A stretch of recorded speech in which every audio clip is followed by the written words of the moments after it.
Baik, bismillahirrahmanirrahim. Assalamualaikum warahmatullahi wabarakatuh. Alhamdulillahirabbil alamin. Allahumma sholli ala sayyidina Muhammad wa ala sayyidina Muhammad. Kita kembali berjumpa melanjutkan perkuliahan kita.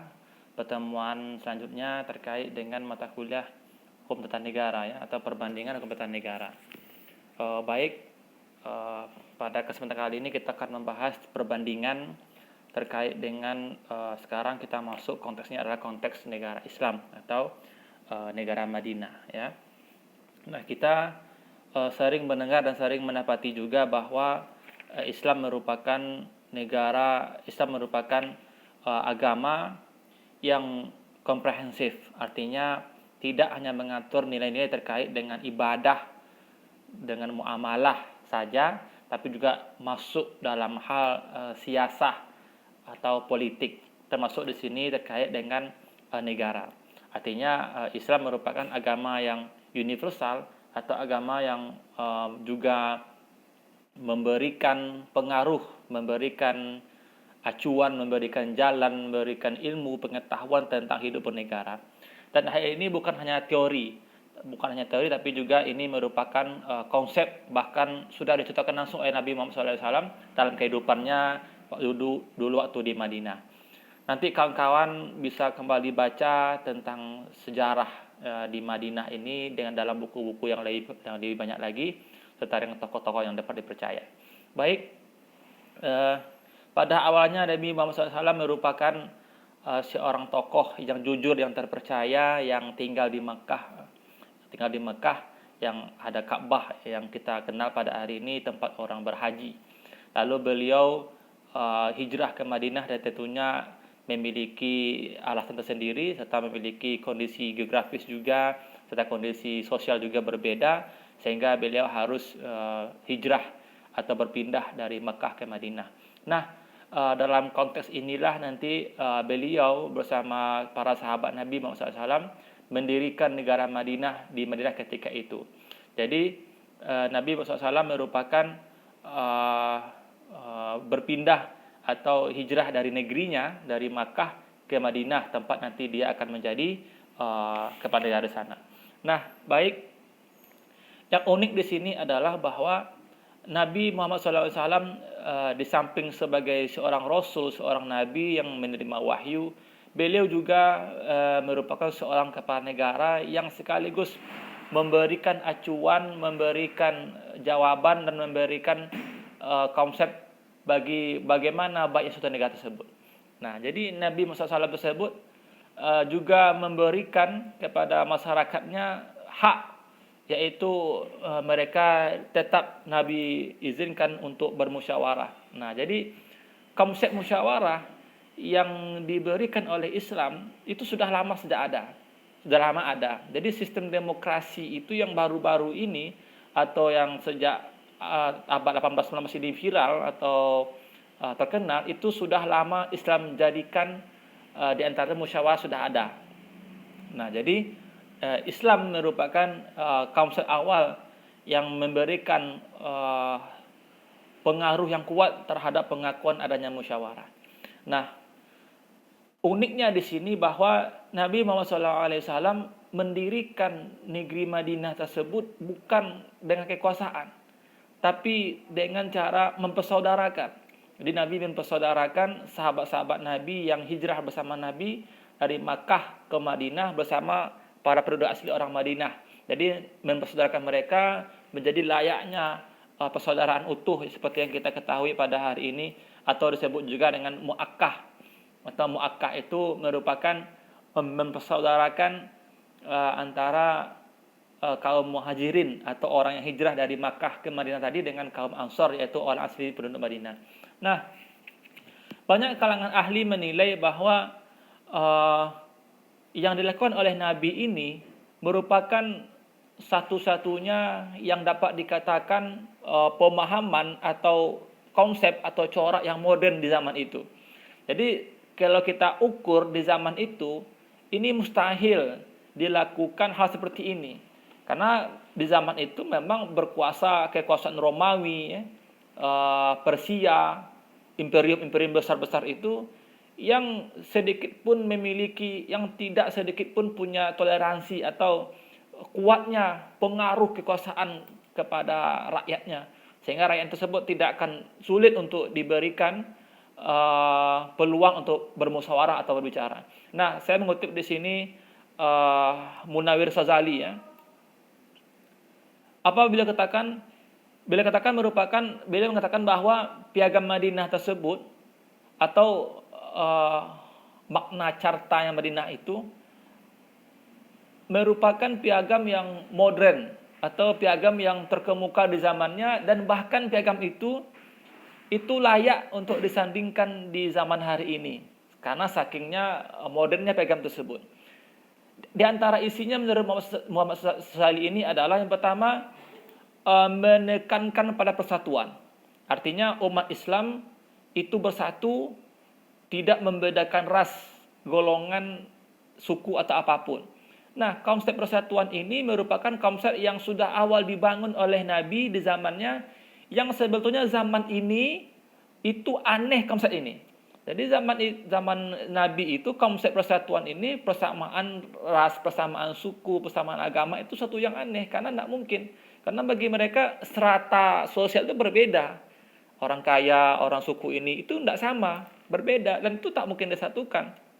Yang kaya minder, yang miskin itu juga minder. Tapi oleh Nabi membuat konsep mensatukan persatuan Islam di bawah ketakwaan Tuhan Yang Maha Esa. Jadi yang dihitung di sini adalah ketakwaannya. Jadi tidak lagi dilihat status budaya, status agamanya, tapi tetap bersatu dalam konteks Islam. Nah, ini yang pertama, dan konsep ini sampai hari ini memiliki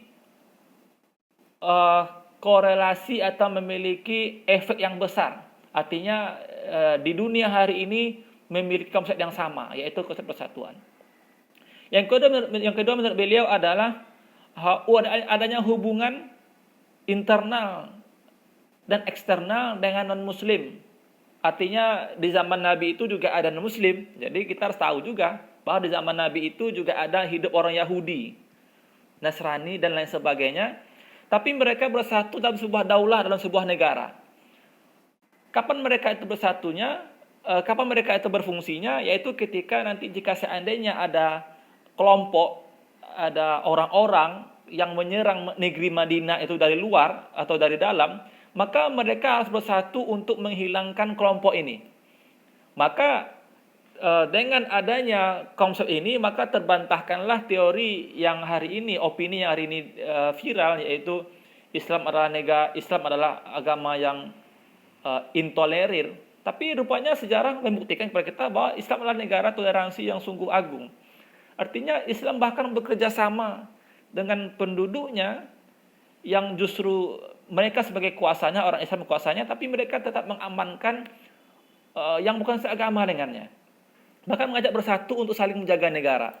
Nah, jadi konsep persatuan dalam lingkup eksternal ini atau lintas agama ini merupakan konsep persatuan yang modern, yang sudah Nabi Muhammad SAW sampaikan kepada kita, contohkan kepada kita, dan ini menjadi bukti kepada kita sejarah.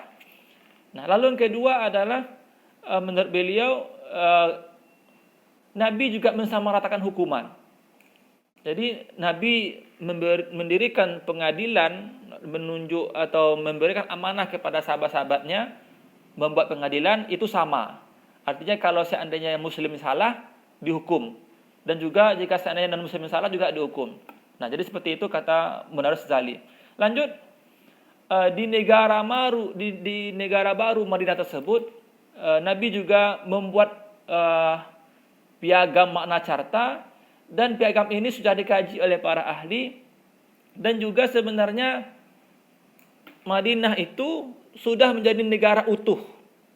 Nah, jadi kalau kita lihat dalam konsep modern hari ini, syarat-syarat negara itu ada 4. Yang pertama, menurut konsep modern hari ini ya, yang pertama ada wilayah. Nah, di negeri Madinah yang Nabi pimpin itu juga ada wilayah, yaitu Madinah, itu wilayah. Yang kedua adanya rakyat. Nabi punya rakyat ketika itu. Jadi di Madinah itu ada rakyatnya, ada orang-orangnya, yang siapa yang dipimpin itu. Lalu yang ketiga ada pemerintahan. Nabi sebagai kepala negara ketika itu Dan beliau juga punya beberapa sekretaris ya, atau kalau bahasa sekarang menteri-menteri lah gitu ya, yang mengurusi bidangnya masing-masing sebagai pembantu Nabi. Dan juga Nabi membuat undang-undang dasar. Nah, ini dia ya tadi nih piagam Madinah ini. Membuat undang-undang dasar yang undang-undang dasar ini disepakati oleh rakyatnya, oleh masyarakatnya sebagai suatu acuan hidup bernegara. Maka dari kondisi inilah kita mengetahui bersama-sama bahwa Islam di Madinah di zaman Nabi tersebut sudah melaksanakan konsep negara modern. Seperti hari ini, di sana juga ada hukum, juga ada pengakuan hak. Buktinya di zaman Nabi itu yang beragama apapun tidak dihalangi, tidak diperangi. Nah, jadi ada hak di sini, ada pengakuan hak. Bahkan lebih dari itu juga dijaga. Bahkan orang Islam sendiri, Nabi tidak akan melarang adanya tindakan merugikan agama lain, pasti dilarang. Nah, jadi gitu. Jika kita cek lagi nanti isi piagam Madinah tersebut, ada lebih kurang isinya 47 pasal. Jadi 47 pasal itu per pasal-pasal sudah terincikan dia.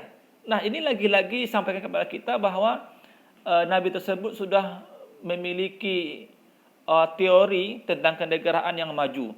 Artinya politik Islam lebih kurang 1400 tahun yang lalu sudah menerapkan bagaimana negara modern yang pada hari ini ada. Nah, jadi ini perbandingan kepada kita sebagai hidup di abad ke-21 hari ini bahwa konsep supremasi of law, konsep persamaan di depan hukum, atau konsep hukum sebagai supremasi yang kuat sudah ada zaman dahulu. Sudah Nabi sampaikan, dan ini sudah dikaji oleh para ahli serta sudah disampaikan juga oleh para ahli. Nah, oleh sebab itulah maka dijadikan bahwa negara Madinah dalam referensi hukum tata negara itu penting. Kenapa penting? Karena negara Madinah zaman Nabi tersebut diakui oleh para tokoh, oleh para ahli, oleh para peneliti, baik di dunia timur ataupun dunia barat, mengakui bahwa piagam Madinah tersebut atau undang-undang dasar tersebut merupakan piagam pertama atau undang-undang dasar pertama yang dituliskan. Yang berisi hegemoni yang utuh. Artinya yang berisi pengakuan hak, penjagaan, keamanan, dan loyalitas kepada negara.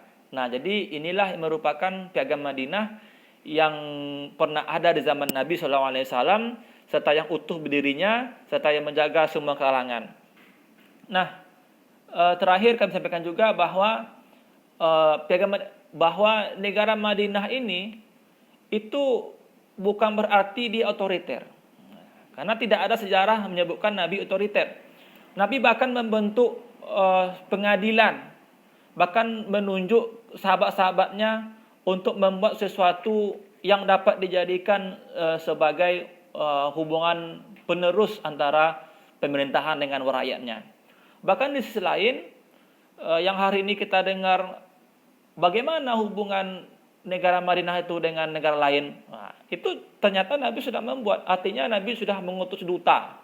Jadi Nabi mengutus duta. Duta ini juga Nabi utus untuk persahabatan dengan negara lain. Di sini saya dapati bahwa di antara duta Nabi tersebut adalah beliau mengangkat Amr bin Ibnu Umayyah Ad-Damari. Jadi beliau merupakan duta Nabi yang Nabi tugaskan untuk memberikan informasi terkait dengan negara Madinah dan Islam sebagai macamnya ke negara lain. Nah, jadi seperti itu. Lalu bagaimana sikap Nabi di Madinah, negara Madinah itu ketika menerima duta yang lain? Oh, tetap fair.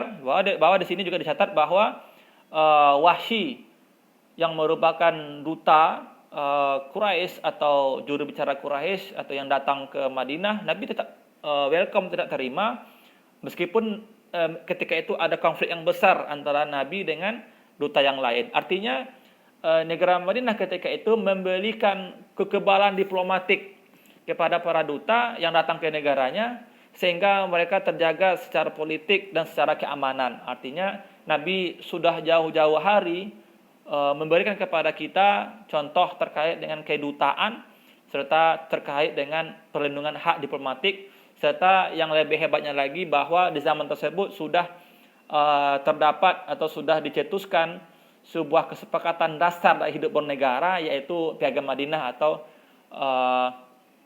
kesepakatan bersama di Madinah. Dan Piagam Madinah ini kalau kita kaji itu mirip dengan UUD 45 atau Undang-Undang 45, yaitu yang bersifat penyatuan, pengakuan hak serta cita-cita negara seperti apa. Nah, baik, jadi inilah terkait dengan Piagam Madinah dan juga terkait dengan negara Madinah, serta terkait juga dengan bagaimana pengenalan Nabi kepada negara Madinah tersebut.